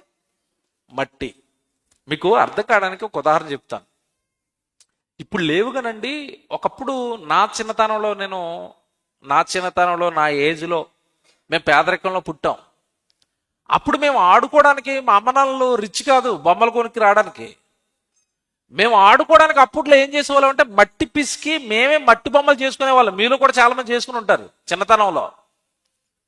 మట్టితో ట్రాక్టర్ చేయటం, మట్టితో ఏమండి ఇంట్లో వంట చేసే సామాన్లు తయారు చేయటం, మట్టితో పొయ్యి తయారు చేయటం చేశారా? చేశారు. ఈ మట్టి బొమ్మలన్నీ పట్టుకెళ్ళి నాన్న దగ్గర ఎట్టుకెళ్ళి డాడీ పొయ్యా అంటాడు. ఈడికి అది పొయ్యే, కానీ నాన్నకి ఎలా కనబడుతుంది? పోరా ఆడుకోరా మట్టి బొమ్మలు వేసుకుని నాటకాలు, లోపల పైకి అండ కదా. మట్టితో ఇల్లు కట్టేసి డాడీని తీసుకొచ్చి డాడీ నేను కట్టేశాను. ఏం కట్టానంటాడు? ఇల్లా? మట్టిల్లు. అది ఒక అడిగేస్తే కూలిపోద్దని నీకు తెలుసు. అందుకే వీడి సంతోషం కొలది ఏమనకూడదని ఒరే భలే కట్టేవరే ఇల్లు అంటాడు. ఇల్లా? మట్టిల్లు. ఎవరి కాలన్నా తగిలితే మట్టిల్లు ఏమైపోద్ది? కూలిపోద్ది. యేసుప్రభు వస్తే నువ్వు కట్టుకున్న 4 అంతస్తుల బిల్డింగ్ ఏమైపోద్ది? చెప్పాలి. ఇప్పుడు ఎక్కడ సైలెంట్గా ఉండిపోతాం? రేపు యేసుప్రభు వచ్చాడండి, మనం కట్టుకున్న 4 అంతస్తుల అపార్ట్మెంట్ ఏమైపోద్ది? లైవ్ అయిపోద్ది, కాలిపోతుంది, కూలిపోతుంది. ఈ కట్టుకుని నువ్వు సంబరపడుతున్నావు, ఆయన అంటున్నాడు ఏట్రా మట్టి కట్టుకుని ఆనందపడుతున్నావు? మట్టి బంగారం బీరువాలో పెట్టుకుని ఆనందపడుతున్నావు ఏట్రా? మట్టికి సంబంధించి మట్టిలో నుంచి పుట్టిన పేపర్ని డబ్బులు కట్టలు ఇంట్లో పేర్చి నేను కోటీశ్వరిని అంటున్నావు. అది మట్టిరా, దేనికి ఉపయోగపడుతుంది? అది నీకు పరలోకాన్ని ఇస్తుందా? నీ ఆత్మను రక్షిస్తుందా? నిన్ను చచ్చిపోయిన తర్వాత ఆ భయంకరమైన నిత్యాగ్ని దండంలోనికి వెళ్ళిపోకుండా ఈ వస్తువులు ఏమైనా నిన్ను కాపాడుతాయా? వాని ఇష్ట వస్తువులలో ఏది కూడా వాడిని ఏం చేయదట? రక్షించదు. ఎంత బాగుందండి. అంటే ఇవన్నీ దేవుడు బైబిల్లో మనకు రాయించిన మన ప్రాణం దేన్ని అతుకుపోయింది? మట్టి, లోకం. ఏమంటే కొంతమందికి అండి తిండి పిచ్చండి. ఫుడీస్ ఉంటారు కొంతమంది. అంటే 4 పూట్ల, సహజంగా 2 పూటలు ఎక్కువ, కొంతమంది 4 పూటలు తింటారు. నాకు ఇష్టం. పొద్దున్న ఇన్ని పూరీలు, ఇంటి పక్కన ఇన్ని ఇడ్లీలు, అమ్మ నాయన ఇంత. కొంతమంది చూస్తే భయం వేస్తుందండి, వీళ్ళు బతకడానికి తింటున్నారా, తినడానికే పుట్టారా అన్నట్టుగా ఉంటారు కొంతమందిని చూస్తే. తినేయటమే ఇంతంత అన్నం, ఇంతంత కోడి, ఇంతంత మేకకూర, అదేంటి నాయన పొట్ట ఏమైపోవాలి నాయన, లోపల ఇంజిన్ ఏమైపోవాలి నాయన, వేసి వేసి పొట్లలాగా దానికి మళ్ళీ ఇలా పట్టుకుని నడాలి. ఏటి బాధలన్నీ? ఎందుకింత ఇలా తినేస్తున్నారంటే తిన్నంటే వాళ్ళకి బాగా ఇష్టం. ఏమండి, ఓ చోటకి నేను మీటింగ్కి వెళ్ళాను. మీటింగ్కి వెళ్తే చివరిలో భోజనాలు వండుతున్నారు. భోజనాలు అయిపోయాయి. ఆ మీటింగ్కి భోజనాలు అంటే బాగా ఇష్టపడే వ్యక్తి వచ్చాడు. ఫస్ట్ రోజు టైం అయిపోతుంది, 10 అయిపోయింది, నేను వదలలేదు ఇంకా. ఇలా చూస్తున్నాడు, ఆ డేగిసా చూస్తున్నాడు, ఇలా చూస్తున్నాడు, ఆ డేగిసా చూస్తున్నాడు. ఏ డేగిసా? ఫస్ట్ రోజు లేట్ చేశానండి, ఏదో ఓపిక పట్టుకున్నాడు. 2వ రోజు కూడా లేట్ అయింది. అంతేనండి, కన్వీనర్ దగ్గరికి వెళ్ళి అంటున్నాడట, రేపు చివరి రోజు మీరు ఏం చేస్తారో నాకు తెలియదు, నాకు 10 గంటలకు భోజనం పెట్టేలా ఆయన ఆపేమని చెప్పండి అంటున్నాడట. అడుగుడు వాక్యం వినడానికి వచ్చాడా, భోజనం చేయడానికి వచ్చాడా? దేని పిచ్చోడు చెప్పండి? మీరు భోజనం అంటారు, నేను మట్టి అంటాను. భోజనం ఎక్కడి నుంచి పుడుతుంది? ఆహార పదార్థం ఏదైనా ఎక్కడి నుంచి పుడుతుంది చెప్పండి? మట్టిలో నుండి. అంటే తిండి రూపంలో ఒకడు మట్టికి దాసుడు. జాగ్రత్తగా వినాలి. తిండి రూపంలో ఒకడు మట్టికి దాసుడు. దేవుడి కంటే మాకు తిండే, మాకు టైంకి ఆహారం, మాకు టైంకి భోజనం, మాకు టైంకి నిద్ర. చూసారా? ఆ రూపంలో మట్టికి దాసుడు అయిపోయాడు. కొంతమందికి బంగారం రూపంలో మట్టికి దాసుడు అయిపోయాడు. ఇలా దాసులైపోయిన వాళ్ళు అందరూ చివరికి ఎలా మారిపోతారో తెలుసా? కీర్తన గ్రంథానికి వచ్చేయండి. మనం చదువుకున్న 119వ అధ్యాయానికి వచ్చేయండి. కీర్తనల గ్రంథం 119వ అధ్యాయం 25 మళ్ళా చదువుదాం. కీర్తనల గ్రంథం 119వ అధ్యాయం 25. నా ప్రాణము మట్టిని హత్తుకొనుచున్నది, నీ వాక్యము చేత నన్ను బ్రతికించు. రెండోది ఎక్స్ప్లెయిన్ చేస్తాను ఇప్పుడు నేను. నా ప్రాణము మట్టిని హత్తుకుపోయింది. అలా మట్టిని హత్తుకుపోయిన నా ప్రాణం, నిన్ను విడిచిపెట్టి మట్టి లోకాన్ని హత్తుకుపోయిన నా ప్రాణం నిత్యాగ్ని దండనకు వెళ్ళిపోతుందయ్యా. కొంచెం నీ వాక్యము చేత నన్ను ఏం చేయాలి? రక్షించవా? నా మనోనేత్రాలు వెలిగించవా? ఇదంతా మట్టి అని నాకు తెలియచెప్పవా? ఈ మట్టి బానిసత్వం నుండి నన్ను విడిపించవా? మహాలోకానికి నన్ను వారసుని చేయవా? ఈ మట్టి లోకం మీద మమకారం పెంచుకుని ఉండని లోకం మీద, ఉండని వస్తువుల మీద, ఉండని అధికారం మీద, ఉండని డబ్బు మీద, బంగారం మీద నేను పిచ్చి పెంచుకుని నువ్వున్న మహాలోకానికి నేను దూరం అయిపోతున్నానయ్యా. నీ వాక్యము చేత నన్ను ఏం చేయాలి? రక్షించు. మట్టిని హత్తుకున్నవాడు వాక్యం చేత నన్ను రక్షించని ఎందుకంటున్నాడు తెలుసా? ఈ మట్టిని బాగా ప్రేమించేవాడండి చివరికి వ్యసనపరుడిగా మారిపోతాడు. 28వ వచనానికి రండి కింద. ఇదే అధ్యాయంలో 28వ వచనం. వ్యసనముల వలన నా ప్రాణము నీరైపోయెను, నీ వాక్యము చేత నన్ను స్థిరపరచుము. 28వ వచనం అందరు చూసారా? వ్యసనముల వలన నా ప్రాణము నీరైపోయిందట. బాగా వినాలి. పైనేమో 25వ వచనంలో నా ప్రాణం మట్టిని హత్తుకొనుచున్నది అన్నాడు. 28కి వచ్చేసరికి అంటున్నాడు నా ప్రాణము వ్యసనముల పాలైపోయింది, వ్యసనములతో నా ప్రాణము నీరైపోయింది అన్నాడు. ఇక్కడ చెప్తాను, జాగ్రత్తగా వినండి. వ్యసనం అంటే అర్థం ఏంటి? వ్యసనం అంటే అర్థం ఏంటి? దాని మాయలో ఉండిపోవటం, అంతేనా? మద్యం ఏంటి చెప్పండి? వ్యసనం. సిగరెట్ తాగటం వ్యసనం. అంటే ఎవరి వ్యసనాలు ఇవి? పురుషుల వ్యసనాలు. మద్యం తాగటం, సిగరెట్లు తాగటం, గుట్కాలు తినటం. ఇతను వ్యసనపరుడండి అంటారు. అవునా? వ్యసనపరుడు అంటే అర్థం ఏంటి? ప్రతిరోజు ఖచ్చితంగా అది ఉంటేనే తప్ప బ్రతకలేడు. మద్యం తాగకపోతే బ్రతకలేడు. డబ్బులు లేవనుకోండి ఇంట్లో వస్తువులు అమ్మేస్తాడు. డబ్బులు లేవనుకోండి ఎదురుగా ఉన్న భార్య మెడ మీద ఏ బంగారం ఉంటుందో అమ్మేస్తాడు వాడు. ఎందుకు? మద్యానికి అతను ఏమైపోయాడు? బానిస. వ్యసనం అంటారు దాన్ని. సిగరెట్ తాగకపోతే ఉండలేడు. ఆ సిగరెట్ తాగలేదు అనుకోండి, వాడు పిచ్చెక్కిపోతా ఉంటది. అప్పు షాపుడి దగ్గర అప్పులు పెట్టేస్తా ఉంటాడు, ఖాతాలు రాయించుకోమంటాడు, పెట్లు తాగేస్తాడు. వ్యసనం. సిగరెట్లు వ్యసనం, మద్యం వ్యసనం. ఆ వ్యసనానికి వీడి జీవితం అంతా నాశనం చేసుకుంటాడు. Very good. నేను ప్రశ్న అడుగుతున్నానండి, వ్యసనాలు పురుషులకేనా స్త్రీలకు ఉండవా?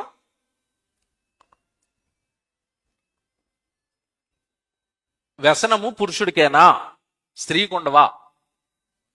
ఉంటాయి.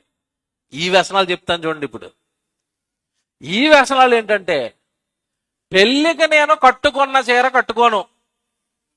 ఏం చెప్పండి, ఇది చీరల వ్యసనం అంటాను నేను. ఇది కాదా?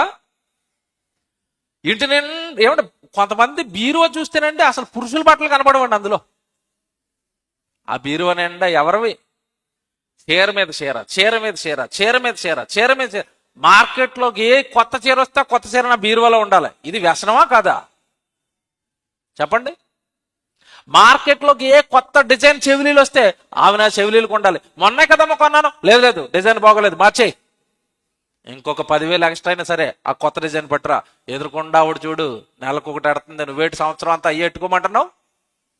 కొత్త డిజైన్లు. ఈ వ్యసనాలు కదండి ఇవి. బంగారపు వ్యసనం, చీరల వ్యసనం, వస్తువుల వ్యసనం. కొంతమంది ఇంట్లో చాలా వస్తువులు బాగుంటాయండి, ఫ్రిడ్జ్లో ఉంటాయి ఏమండి. ఆ తర్వాత ఇంట్లో స్త్రీలు వాడే చాలా సామాన్లు ఉంటాయి.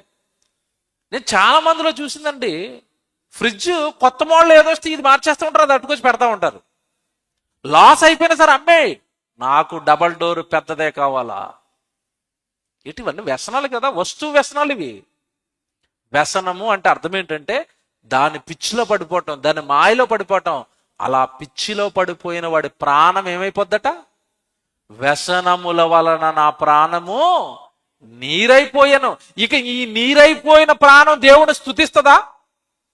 నా ప్రాణమా యెహోవాను సన్నతించుము, నా అంతరంగమునున్న సమస్తమా యెహోవాను.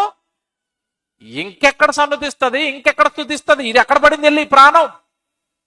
ఫ్రిడ్జ్, వస్తువు, చీర, బంగారం, పొలం, ఇల్లు, ఆస్తి, ఇది ఎక్కడొస్తుంది ఇక దేవుడి దగ్గరికి?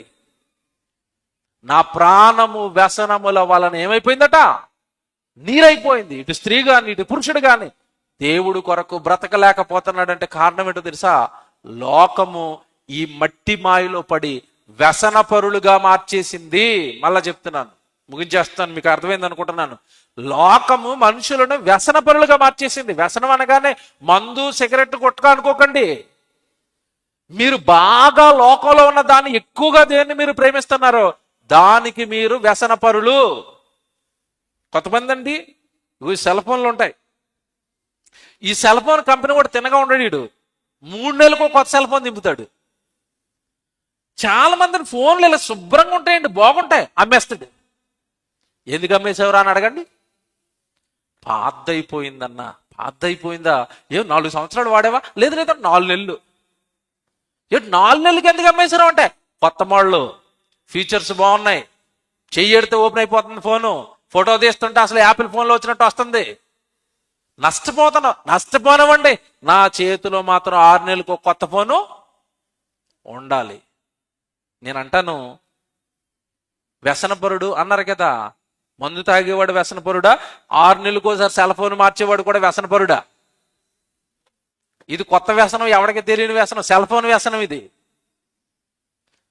ఇలా రకరకాలని లోకపు పిచ్చిలో పడిపోయారండి, లోకపు మాయలో పడిపోయారండి. దేవుడికి ఏమైనా ఇవ్వన్నారు అడగండి. 6 నెలలకోసారి ఫోన్ మారుస్తున్న వాడిని 6 నెలలకోసారి దేవుడికి మీటింగ్ ఎట్రా అని అడగండి. ఇలాంటివి ఉండవు, ఇలాంటి ఆలోచనలు ఉండవు. ఇలాంటి కార్యక్రమాలకి తన కష్టార్జితాన్ని ఇవ్వడు. తన కష్టార్జితం అంతా లోకం కోసం ఖర్చు అయిపోవాలి. తన కష్టార్జితం అంతా మట్టిలో నుండి పుట్టిన వస్తువుల కోసం ఖర్చు అయిపోవాలి. తన కష్టార్జితం అంతా మనుషులకు ఖర్చు అయిపోవాలి. తన కష్టార్జితం అంతా వ్యసనాలకు ఖర్చు అయిపోవాలి తప్ప పుట్టించిన దేవుడు కొరకు ఎవరండి ఈరోజు బతుకుతున్నారు? ఇది గమనించిన దేవుడు రాయించాడు, నా ప్రాణము మట్టిని హత్తుకుపోయింది. మట్టిని హత్తుకుపోయిందా? మట్టిని హత్తుకుపోయింది. మట్టిని ప్రేమిస్తుందా? మట్టిని ప్రేమిస్తుంది. మట్టిలో నుండి పుట్టిన వాటి అన్నిటిని ప్రేమిస్తుంది. అన్ని ఇచ్చిన దేవుడిని మాత్రం మర్చిపోయింది. చివరిగా ఒక మాట చూపిస్తాను ఇప్పుడు. ఈ రెండు మాటలు చాలా జాగ్రత్తగా రాసుకోవాలి. ఒకవేళ నువ్వు నిన్ను పుట్టించిన పరలోకపు తండ్రిని మర్చిపోయి ఈ లోకపు మాయలో గనక నువ్వు చిక్కుకుంటే, ఆయన కంటే ఈ లోకాన్ని గనక నువ్వు ఎక్కువగా ప్రేమిస్తుంటే, అది మనుషులను కానివ్వండి, నీ ఇష్టాలు, నీ వస్తువులు కానివ్వండి, డబ్బు కానివ్వండి, నీ శరీరం కానివ్వండి, నీకున్న ఆస్తులను కానివ్వండి, దేవుడి కంటే వీటిని గనక నువ్వు ఎక్కువగా ప్రేమించావా, దేవుడు ఒక మాట చెప్తున్నాడు. మాట కదా, అది సీరియస్గా వార్నింగ్ ఇచ్చాడు. యోహాను గారు రాసిన మొదటి పత్రిక, జాగ్రత్తగా రాసుకోండి ఇవి. యోహాను గారు రాసిన మొదటి పత్రిక 2వ అధ్యాయం 15వ వచనం చూద్దాం. యోహాను గారు రాసిన మొదటి పత్రిక 2వ అధ్యాయం 15వ వచనం. అందరు జాగ్రత్తగా చదవాలి ఇది. యోహాను గారు రాసిన మొదటి పత్రిక 2వ అధ్యాయం 15వ వచనం. ఈ లోకమునైనను లోకములో ఉన్న వాటినైనను ప్రేమించకండి. ఉందా అందరి బైబిల్లో? ఉందా? దేన్ని ప్రేమించకూడదట? ఈ లోకమునైనను లోకములో ఉన్న వాటినైనను. ఏమున్నాయి లోకంలో? బంగారం ఉంది. నీకు సరదా వేస్తే ఇక్కడొకటి ఇక్కడొకటి ముక్కులో ఒకటి పెట్టుకో, ఏమన్నా సరదా వేస్తే ఒక ఉంగరం పెట్టుకో, అయిపోయింది. దట్స్ ఎనఫ్, సరిపోయిద్ది. అమ్మ నాయన కొంతమంది చూడాలండి, కొంతమంది చెవులు చూశానండి నేను, ఇక్కడ కుట్టిస్తారు, ఈ పైన కుట్టిస్తారు, ఈ పైన కుట్టిస్తారు. ఈ చెవి అంతా కుట్టించేసింది ఒక ఆవిడ. ఇక్కడొకటి ఇక్కడొకటి ఇక్కడొకటి ఇక్కడొకటి ఇక్కడొకటి ఈ చివర పెట్టి, ఈ చివరి నుంచి ఒక రింగ్ లాగా ఇక్కడ పెట్టింది. మళ్ళీ ఆ చెవి మీద అన్ని వేస్తే చెవు ఉంటుందా? చెవు కులిపోద్దా? పిచ్చా. ముక్కు చిన్నది పెట్టుకో, ఇక్కడ చిన్నది పెట్టుకో, నీకు ఇష్టమైతే చిన్నది పెట్టుకో. ఒక్కొక్కళ్ళు ముక్కుకినండి గాజు అంత ఉంటుంది, ఇక్కడ ఏలాడబడతా. ముక్కు ఉంటుందా? సాగిపోయి కుళ్ళిపోద్దా? ఏటి పిచ్చేటి? చెవి నిండా బంగారం, ముక్కు నిండా బంగారం. కొంతమంది వేలు చూడండి, దీని కూడా పెడతాడు, దీని కూడా పెడతాడు, దీని కూడా పెడతాడు, దీని కూడా పెడతాడు, దీని కూడా పెడతాడు. ఏలు ఇంక ఎక్స్ట్రాగా లేదు కానీ 6 ఏళ్ళు ఉంటే 6 ఏళ్ళు కూడా పెడతాడు. పిచ్చి కాకపోతే ఏంటి చెప్పండి ఇది? నీకున్న 5 వేలల్లో రింగ్ ఫింగర్ అంటారు ఒకటి. రింగ్ ఫింగర్ అంటే అర్థం ఏంటి? ఆ ఫింగర్కి మాత్రమే రింగ్ ఎట్టుకోమని వీడు అన్నాట్లకి పెట్టాడు. 5 ఏళ్ళకి 5 ఉంగరాలా? ఏమంటే చెవి నిండా బంగారం, ముక్కు నిండా బంగారమా? మెడ ఇవ్వ. కొంతమంది వస్త్రధారణ ఉంటుంది, వేషధారణ అండి, నగలు మెడ నిండా బంగారమే. పిల్లరా, మనిషి ఈ లోకములో ఉన్న వాటిని బాగా ప్రేమిస్తున్నాడు. బంగారం అంటే ప్రేమ, డబ్బు అంటే ప్రేమ. కానీ దేవుడు ఏమంటున్నాడు తెలుసా? ఈ లోకమునైనను లోకములో ఉన్న వాటినైనను ప్రేమించకండి. ఎందుకు అట్లా ప్రేమలో పడ్డారు? మీతో పాటు వచ్చేవా? మీకేమైనా మేలు చేసేవా? మీకేమైనా జీవాన్ని ఇచ్చేవా? మీకేమైనా పరలోకాన్ని ఇచ్చేవా? పోయిన మిమ్మల్ని ఏమైనా సంతోషంగా ఉండనిచ్చేవా? నేను మాట్లాడగనా? ఒంటి నిండా బంగారం వేసేసుకుని రాత్రిపూట ఒంటరిగా వీధిలో నడుచుకుని వెళ్ళమనండి, వెళతారా? ధైర్యం ఉందా? ఎవడొచ్చి పేక్ కోసేస్తాడోనన్న భయం, అటు ఇటు చూసుకుంటే వెళ్ళాలి. ఎందుకది? ఎందుకు దిగేసుకున్నావు? ఎందుకు భయపడుతున్నావు? కొంతమంది అండి, నాకు తెలిసిన ఒక వార్త, ఈ బంగారం లేని వాళ్ళకి బంగారం రీప్లేస్ చేయడానికి ఒక బంగారం ఉంటుంది, రోల్డ్ గోల్డ్. తెలుసు కదా మీకు ఇది? ఇక బంగారపు పిచ్చి పీక్లో ఉన్న వాళ్ళు ఏం చేస్తారంటే, అది ఎలాగో నేను కొనుక్కోలేకపోతున్నాను కనుక 6 నెలలకు ఒకసారి కలర్ వేయించుకునే రోల్డ్ గోల్డ్ మొత్తం పెట్టేస్తారు. ఒక ఆవిడ అలా మొత్తం పెట్టేస్తే దొంగడు అనుకుని గోల్డ్ అనుకుని పేక్ పోయిస్తాడండి ఆవిడది. ఇంతకాడు ఎత్తుకుపోయేసరికి అవన్నీ ఏ gold? Roll gold. Rolled gold మీద వేసుకుని పేక్ పోయించుకొని చూడండి ఆవిడ. వ్యసనముల వలన నా ప్రాణము నీరైపోవడం అంటే ఇదే, లేని కష్టాలు తెచ్చుకోవటం అండి బంగారపు పిచ్చితో. దేవుడు ఎంత బాగా మాట్లాడుతున్నాడు చూడండి. మీరు లోకమునైనను లోకములో ఉన్న వాటినైనను మీరేం చేయొద్దు, ప్రేమించకండి, అతికి పెట్టుకోకండి. మీరు నిజం నమ్మరండి. నా చేతికి వాచ్ పెట్టుకోవడానికి కూడా భారంగా ఉంటుంది. మీరు చూస్తారు లేదు, ఒకసారి ఈ చేతికి ఉంటుంది, ఒకసారి ఈ చేతికి ఉంటుంది, చెయ్యి నొప్పి వచ్చేస్తూ ఉంటుంది.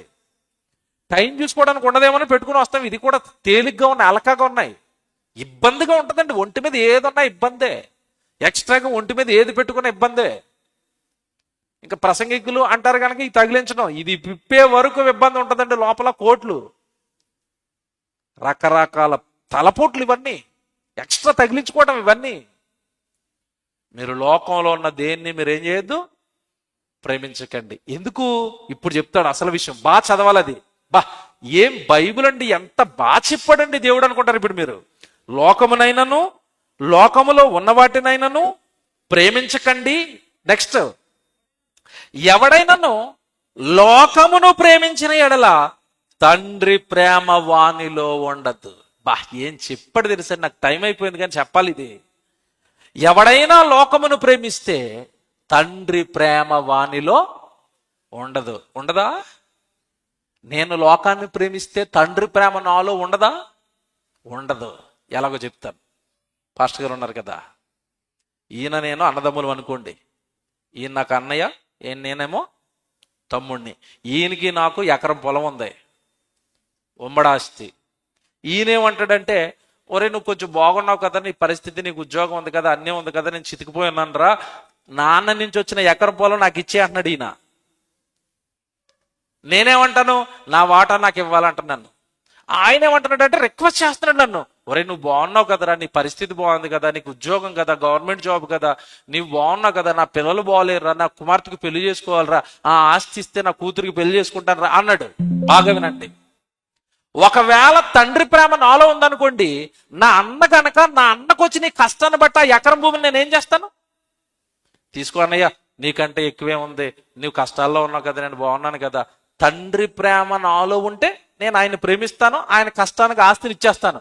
అలా కాకుండా లోకాన్ని నేను బాగా ప్రేమిస్తున్నాను అనుకోండి, అంటే భూమిని బాగా ప్రేమిస్తున్నాను అనుకోండి, ఇప్పుడు ఈ అన్న కోసం నా ఎకరం పొలం ఇతనికి ఇస్తానా? ఇవ్వను. లోకాన్ని ప్రేమించాను అనుకోండి, తండ్రి ప్రేమ నాలో ఉండదు. ఇంకెక్కడ ప్రేమ? ఎందుకు ఇస్తాను, నీ బతుకు నువ్వు చావు, నీ చావు నువ్వు చావు, నువ్వు అప్పులు అవ్వు, నాకేం సంబంధం, నా ఆస్తి నాకు ఇచ్చే అంటాను. అంటే ఇప్పుడు అన్న మీద నాకు ప్రేమను చంపేస్తానది ఏదో చెప్పాలా? చెప్పండి. చాలా మంది ఇళ్లలో అన్నదమ్ముల మధ్య గొడవలు అవటం లేదు. దేనికి? ఆస్తుల దగ్గర. మొన్న ఒకటి చూసండి, నేను నవ్వు ఆపుకోలేకపోయాను. నేను అన్నదమ్ములు ఆస్తి పంచుకున్నారట. ఇల్లు పంచుకున్నారండి. ఇల్లు పంచుకున్నప్పుడు మధ్యలో గోడ కడతారు కదా, మధ్యలో గోడ కట్టినప్పుడు అండి మధ్యలో బాత్రూమ్ వచ్చింది. పంపకాల్లో భాగంగా బాత్రూమ్ మధ్యలో గోడ కట్టేశారండి.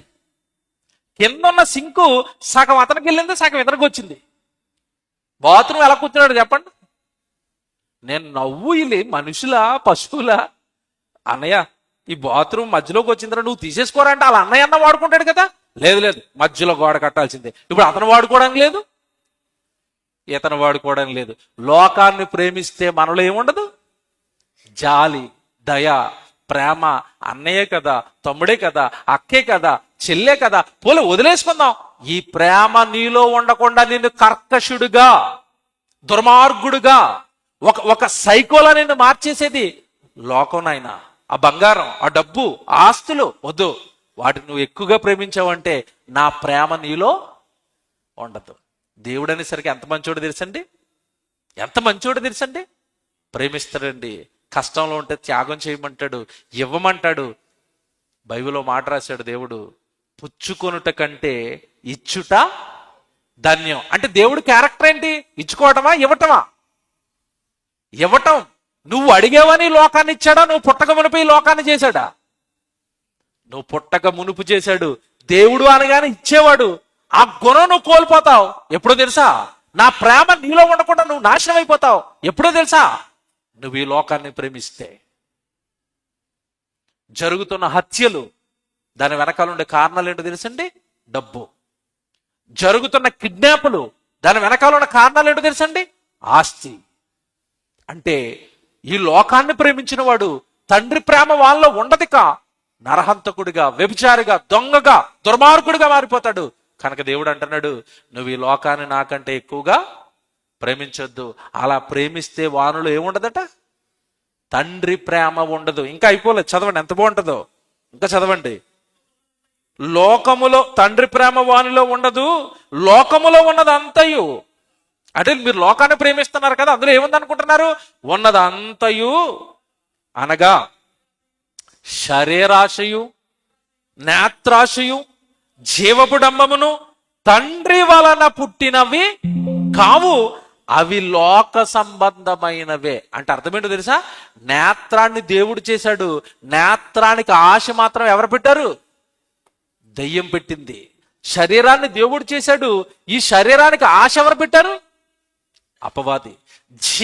జీవితం దేవుడు ఇచ్చాడు, దాని డంబం, నువ్వు గొప్పగా ఉండాలి, నువ్వు వీరుడుగా ఉండాలి, నువ్వు డబ్బున్నవాడుగా ఉండాలి, నువ్వు పెద్దగా ఉండాలి, నీలో డంబాన్ని నింపింది అపవాది.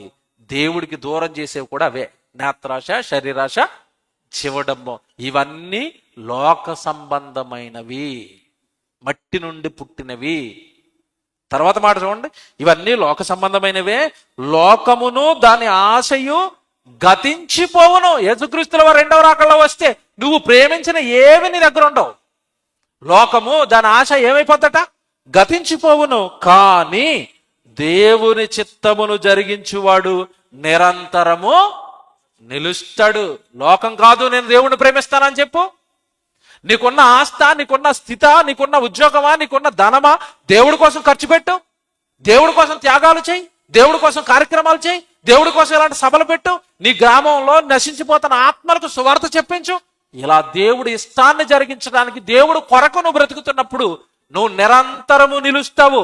లోకం కోసం బ్రతికావా, యేసుక్రీస్తుల వారు వచ్చినప్పుడు నిన్ను నిత్యాగ్ని దండంలో వేస్తాడు. ఎందుకో చెప్తాను నేను, కారణం మీకు కరెక్ట్గా అర్థమయ్యేటట్టుగా చెప్తాను. లోకం ఇచ్చింది దేవుడే, కానీ లోకాన్ని ప్రేమిస్తే మాత్రం ఒప్పుకోడు. అది నీ అవసరాలకు వాడుకో, నా కోసం బ్రతుకు. ఎందుకండి దేవుడు లోకాన్ని ప్రేమించొద్దు అంటున్నాడంటే చెప్తాను ఇప్పుడు, బాగా వినండి. ఉదాహరణ చెప్తాను, ముగింపు మాట. తల్లి కొడుక్కి బాగా ఆకలేస్తుంది, అమ్మా బిర్యానీ వండి పెట్టవా అని అడిగాడు. బాగా వినండి, తల్లిని ఏమడుగుతున్నాడు? బిర్యానీ అడిగాడు. కొడుకు ఆకలితో ఉన్నాడు కదా అని అమ్మ మంచి బిర్యానీ వండి పెట్టింది, చాలా టేస్ట్గా, చాలా రుచిగా చికెన్ బిర్యానీ చేసింది, ప్లేట్లో పెట్టింది. కొడుకు వచ్చాడు, తింటున్నాడు. ముద్దలా నోట్లో పెట్టగానే ఎలాగుంటుందండి? చికెన్ బిర్యానీ టేస్ట్గా వండిన ఒక ముద్ద నోట్లో పెట్టగానే ఎలాగుంటుంది? జివ్వంటది. బబ్బబ్బబ్బా ఏమి రుచండి. నేనున్న ఈ 2 రోజులు నుండి నాకు చేపలు ఫ్రై చేసి పెడుతున్నారు, సూపర్ అనిపించాయి నాకు. మాకు ఎందుకంటే మాకు చెరువులో కుళ్ళిపోయిన చేపలు మాకన్నీ, మీకేమో ఇక్కడ ఫ్రెష్ నదుల్లో చేపలు, సముద్రంలో చేపలు. తినగానే చాలా బాగుంది. అలాగే కొడుకు బిర్యానీ తినగానే చాలా రుచిగా ఉంది, టేస్ట్గా ఉంది. ఆ రుచిలో పడిపోయి, ఆనందంలో పడిపోయి, ఆ సంతోషంలో పడిపోయి, అమ్మను చూడకుండా, ఏమన్నా అమ్మను పట్టించుకోకుండా బిర్యానీ తింటూ తింటూ తింటూ ఒక డైలాగ్ వేసాడు. ఏం డైలాగు? అమ్మా ఈ బిర్యానీ ముందు, ఈ బిర్యానీ రుచి ముందు నువ్వు వేస్ట్ అమ్మా అన్నాడు. అమ్మకి ఎలాగుంటది మీరు చెప్పండి? జీవితంలో అడిగి మళ్ళీ బిర్యానీ వండుతుందా? ఆ కంచం నెత్తినేసి కొట్టి, నాకంటే బిర్యానీ బాగుందా, బిర్యానీ ముందు నేను వేస్తా, ఒరే బిర్యానీ వండింది నేను కదా. అమ్మ చాలా బాగుందమ్మా, చిన్న ఆకలి తీర్చావమ్మా, రేపు కూడా వండమ్మా అంటే, వెరీ గుడ్ నాన్న, వండుతానన్నా. అలాగేనమ్మా, నీకు ఏం కావాలమ్మా, ఏం చేయమంటావు? ఏమంటే అమ్మకు లోబడి అమ్మను ప్రేమిస్తే ఇలాంటి బిర్యానీలు వండుతుంది. కానీ అమ్మనే విడిచిపెట్టి బిర్యానీ తింటా ఉంటే బిర్యానీ సూపర్ అంటే. అలాగే లోకాన్ని కలిగించి నీకు ఇచ్చింది దేవుడు, నీకు దేవుడి కంటే లోకం ఎక్కువైపోతే నా ప్రేమ ఇక నీలో ఉండదు, నాకు నువ్వు దూరం అయిపోతావు. ఏంటి దాని పిచ్చిలో పడ్డావు? ఇచ్చింది నేను కదా, జీవితం ఇచ్చింది నేను, లోకం ఇచ్చింది నేను, ఆ ఉద్యోగం ఇచ్చింది నేను, ఆ చదువు ఇచ్చింది నేను, అన్నికి ఆ స్థితి ఇచ్చింది నేను, ఆ డబ్బు ఇచ్చింది నేను, ఆ శాలరీ నువ్వు సంపాదించుకుంటున్నావంటే ఆ శరీరంలో ఆరోగ్యం ఇచ్చింది నేను, అన్ని ఇచ్చింది నా కోసం కదయ్యా నువ్వు బ్రతకాలి. నన్ను విడిచిపెట్టి లోకం కోసం బ్రతుకుతున్నావేంటి? నన్ను విడిచిపెట్టి లోకము మాయలో చిక్కుకున్నావేంటి? నువ్వెక్కడ నరకానికి వెళ్ళిపోతావని నా కొడుకును బలేశాను, యేసుక్రీస్తుల వారిని. ఎన్ని త్యాగాలు చేస్తే నాకంటే నువ్వు లోకాన్ని ప్రేమించినప్పుడు నువ్వు వెళ్ళిపోతావు నిత్యాగ్ని దండనకు. అందుకే దావీదు గారు ఇది గమనించి అంటున్నారు, నా ప్రాణము మట్టిని హత్తుకొనుచున్నది, నీ వాక్యము చేత నన్ను బ్రతికించు బ్రతికించు తండ్రి, వెళ్ళిపోతాను తండ్రి, ఈ లోకపు మాయలో ఉంటే వెళ్ళిపోతాను తండ్రి నరకానికి. ఇస్కరియోతు యోధాలాగా, అననీయ సప్పిరల్లాగా, కయ్యనులాగా నేను నరకానికి వెళ్ళిపోతాను తండ్రి. ప్రియులరా, నీ ప్రాణం దేనికి హత్తుకుని ఉండిపోయింది? దేవుణ్ణా, లోకాన్నా? ఒక్కసారి మిమ్మల్ని మీరు పరిశీలించుకోండి, పరీక్షించుకోండి. దేవుడి కొరకు ఉన్నతంగా బ్రతకండి. ఈ లోకపు మాయలో ఉండకండి. ఈ లోకంలో ఉన్నవేవి మనల్ని రక్షించవు, కాపాడవు. యేసుక్రీస్తుల వారు రాకడొస్తే నీ లోకంలోని ఏ వస్తువులు నీకు పరలోకాన్ని ఇవ్వవు. ఇలాంటి దైవ కార్యక్రమాలు చూశారు. ఉన్న కొద్దిమంది పిల్లలు వాళ్ళ ₹1,000 ఖర్చు పెట్టి దైవ కార్యక్రమం చేశారు చూశారు. వాళ్ళు నిలబడతారు దేవుడి ముందు, తండ్రి మీరు మాకు ఇచ్చిన స్థితిలో నుండి మీకోసం ఒక 2 రోజులు మీటింగ్ పెట్టాం తండ్రి, అనేక మంది మీ పిల్లలకి మేము వాక్యం చెప్పాం తండ్రి, బైబిల్లో రాయించిన నీ మనసు చెప్పాం తండ్రి. అది వాళ్ళు రక్షిస్తుంది. కార్యక్రమాలు మిమ్మల్ని ఏది రక్షిస్తుంది? ఏవి దైవ కార్యక్రమాలు? ఏది సువార్త ప్రకటన? ఏది దైవజనుడికి ఒక సహాయం? ఏది నీ సంఘానికి నువ్వు చేసిన కార్యక్రమం? చాలా మంది ఇంట్లో వస్తువులు కొనుక్కుంటారండి. సంఘానికి వెళ్ళే సంఘం ఉంటుంది, ఆ సంఘంలో ఒక వస్తువు ఉండదు. సంఘంలో ఎప్పుడైనా ఒక వస్తువు కొన్నావా? సేవకుడికి ఇంట్లోకి ఏదైనా ఒక వస్తువు ఇచ్చావా? సేవకుడికి ఏదైనా కష్టం వస్తే వాళ్ళ అవసరాలు ఏమైనా తీర్చావా? నీ అవసరాలు, నీ కుటుంబం, నీ పిల్లలు, నీ ఉద్యోగం, నీ వ్యాపారం, నీ సంపద అంటున్నావు తప్ప సంఘము, సేవకుడు, సువార్త, పరిచర్య, ఇందులో నా పాత్ర ఏంటి, నా కుటుంబం ఏమి ఉపయోగపడుతుందని ఎప్పుడైనా దేవుడి గురించి ఆలోచిస్తున్నావా? ఇలా నువ్వు ఆలోచించటం లేదంటే నువ్వెక్కడో మట్టికి హత్తుకుపోయావు. ఏదో ఒకదానికి నువ్వు బానిస అయిపోయావు. నిన్ను నువ్వు పరీక్షించుకో. దాని మత్తులో నుండి బయటికి రా. దేవుడి కోసం బ్రతుకు. దేవుడన్న పరలోకానికి సిద్ధపడు.